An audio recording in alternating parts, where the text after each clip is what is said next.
Hello all welcome to ప్రేమతో ఒక కథ. ఈరోజు ఒక కథ విని అందులో ట్విస్ట్ తెలుసుకుందామా? ఈరోజు కథలో కాంతి మరియు వివేక్ల పెళ్లి చూసేద్దామా? తెల్లారింది.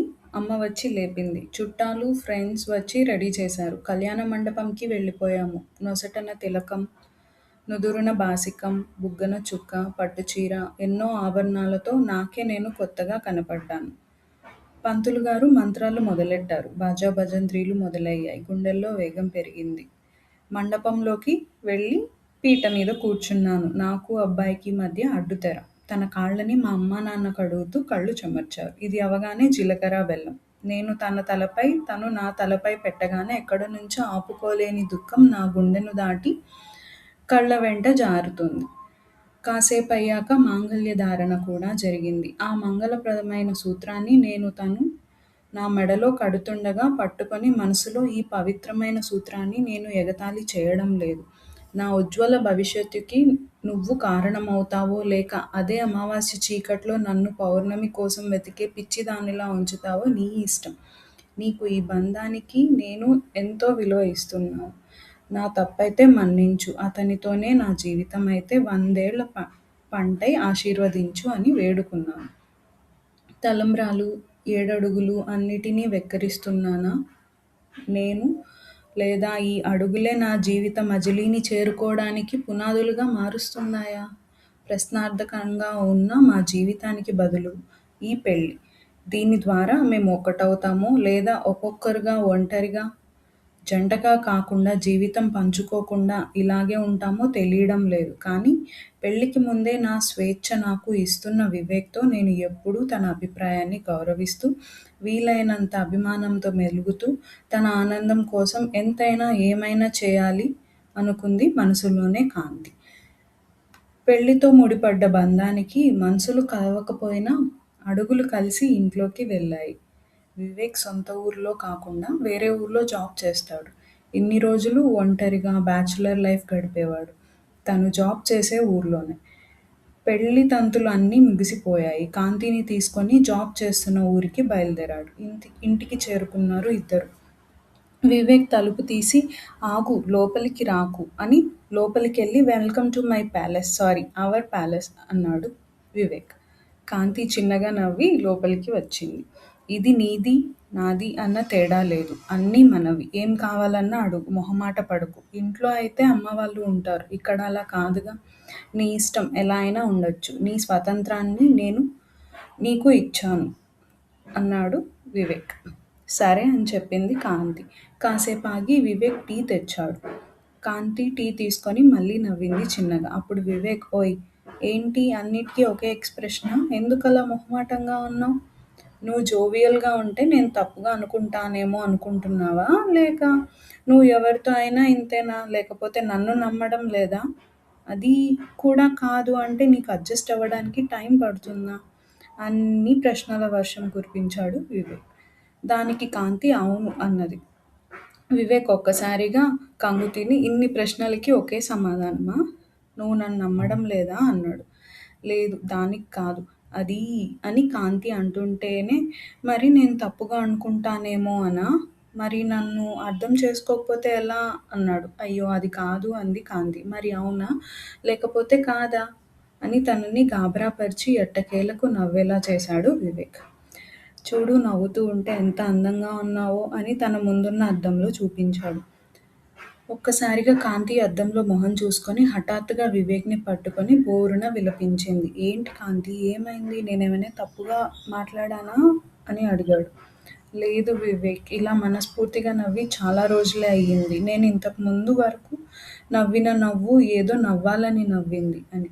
నా నవ్వు వెనక ఉన్న అర్థాన్ని గుర్తించిన మొదటి వ్యక్తివి నువ్వు. బాధ చెప్పినప్పుడు కాదు, చెప్పకుండా తెలుసుకున్న వాళ్ళే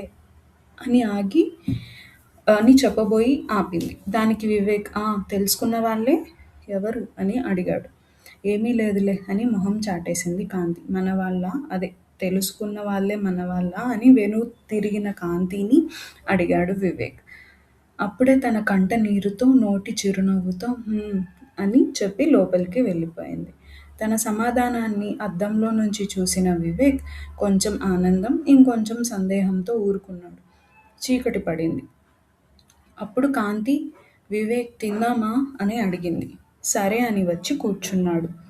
వివేక్, కాంతీలు ఇద్దరూ సర్వ్ చేసుకుంటూ తింటున్నారు. అప్పుడు వివేక్, కాంతి ఒకటి అడగనా అన్నాడు.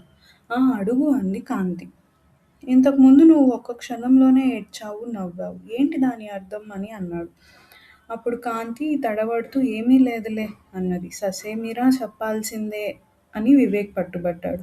అప్పుడు కాంతి, మన వాళ్ళు అని నిన్ను అంటే అప్పుడు నువ్వేమనుకుంటావో అని భయంతో చెప్పలేదు. ఇంకా నువ్వు నా మనసులో మాట చెప్పేసరికి నిన్ను తప్పుగా అర్థం చేసుకున్నాను అని బాధ. నన్ను నువ్వు అర్థం చేసుకున్నందుకు ఆనందం ఒకేసారి వచ్చాయి. నా మాటల వెనక అర్థాన్ని గమనిస్తున్నా అని చిన్నగా సిగ్గుపడింది. కానీ నువ్వు నన్ను అర్థం చేసుకోవట్లేదు. ఇంకా నిన్ను పెళ్లి చేసుకొని నీ ఇష్టం వచ్చినట్లు ఉండనిస్తానని ఎలా అనుకున్నావు? అంత పిచ్చివాడిలా కనిపిస్తున్నానా? నువ్వే నా ట్రాప్‌లో పడ్డావు. ఇంక నేను ఏం చేసినా ఎవ్వరూ ఏమీ అనరు అన్నాడు రాక్షసంగా తన చెయ్యి పట్టుకొని. కాంతి సడన్‌గా తింటున్న ప్లేస్ నుండి పైకి లేచి ఉలిక్కిపడి వెంటనే వెనక్కి వెళ్తుంటే తనకన్నా ముందు వెళ్ళి డోర్ వేశాడు వివేక్.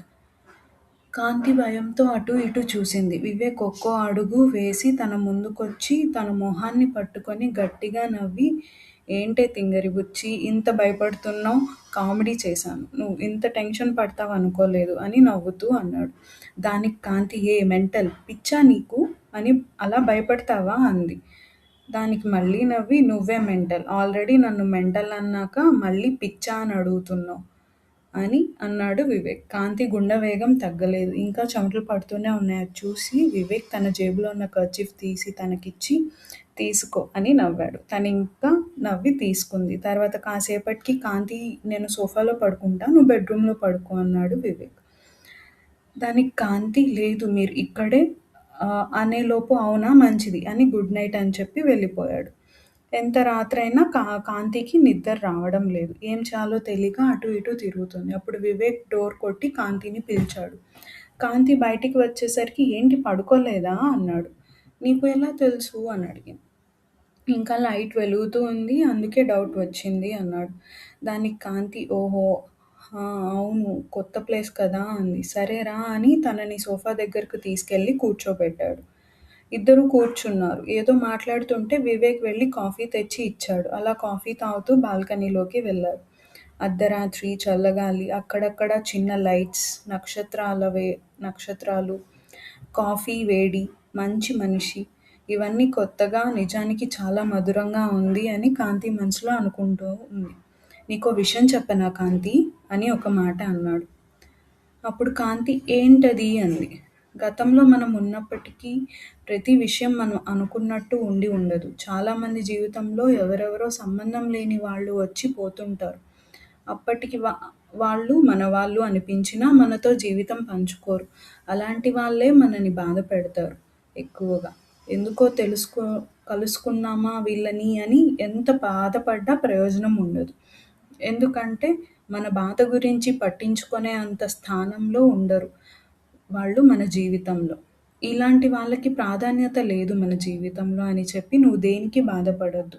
నీకు సంతోషమైన బాధైనా పంచుకోవడానికి నేను సిద్ధంగా ఉన్నాను అని ధైర్యం చెప్పాడు. ఆ మాటలకి కాంతి కళ్ళు కాస్త చెమ్మగిల్లాయి.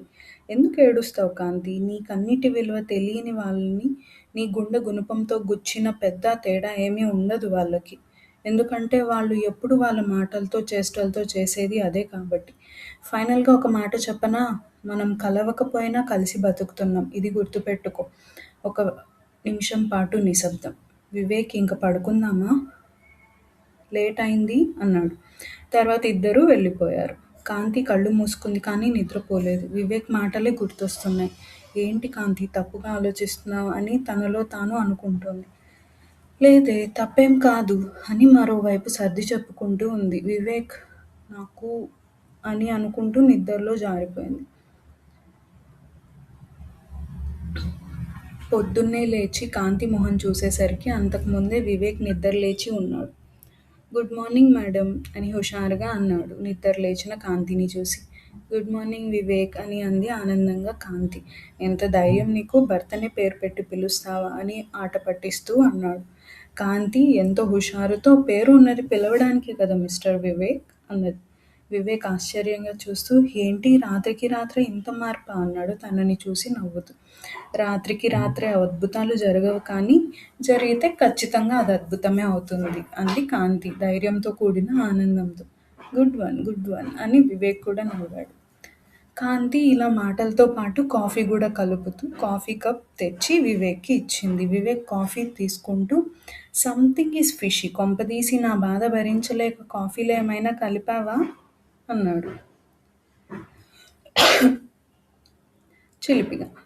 నిజమే, కాఫీ పౌడర్ కలిపాను అని నవ్వుతూ చెప్పింది కాంతి. ఇలా కాసేపు మాటలు గిల్లి కజ్జాలు సాగాయి.